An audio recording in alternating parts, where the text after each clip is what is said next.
আসসালামু আলাইকুম রহমতুল্লাহ। সুপ্রিয় দেশবাসী, আপনারা জানেন যুব সমাজ এবং ছাত্র সমাজের চরম আত্মত্যাগ এবং রক্ত এবং জীবনের বিনিময়ে বর্তমান সরকার যেই চাকরির জন্য ছাত্র আন্দোলন করলো, রাজপথে জীবন দিল, অথচ সরকার এই ছাত্রদের কত চাকরি দিয়েছে, কতগুলো চাকরি দিয়েছে, এটা আমাদের জানার দরকার।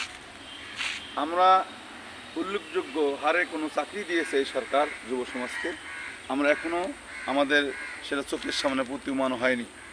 এই জন্য সরকারের কাছে অনুরোধ করব, আমরা যখন দেখতে পাই যে বিভিন্ন সেক্টরে বিভিন্ন মন্ত্রণালয়ে হাজার হাজার পোস্ট ফাঁকা, অথচ নিয়োগ দেওয়া হচ্ছে না কেন? এই যুবকদের হাহাকার কি আপনাদের কানে পৌঁছে না?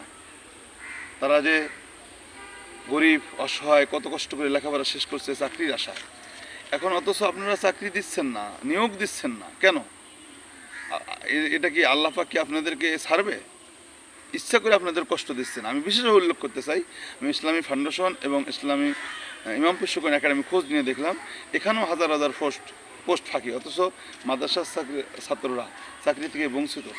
আলিয়া মাদ্রাসা, কওমি মাদ্রাসা ছাত্রদের এখান থেকে নিয়োগ দিয়ে এই শূন্য পদগুলো পূরণ করলে জাতি যেমন উপকৃত হবে, দেশ উপকৃত হবে এবং দুর্নীতি মুক্ত একটা সমাজ গড়ার দিকে আলেম সমাজ এগিয়ে আসলে দেশের কল্যাণ, মানবতার কল্যাণ হবে। আল্লাহ পাক আমাদের এই বুঝ হওয়ার তৌফিক দান করি। সরকারের কাছে আবেদন জানাই, অস্থির এই শূন্য পদগুলো নিয়োগ দিয়ে পূরণ করার জন্য আবেদন জানাচ্ছি। আসসালামু আলাইকুম রহমতুল্লাহ।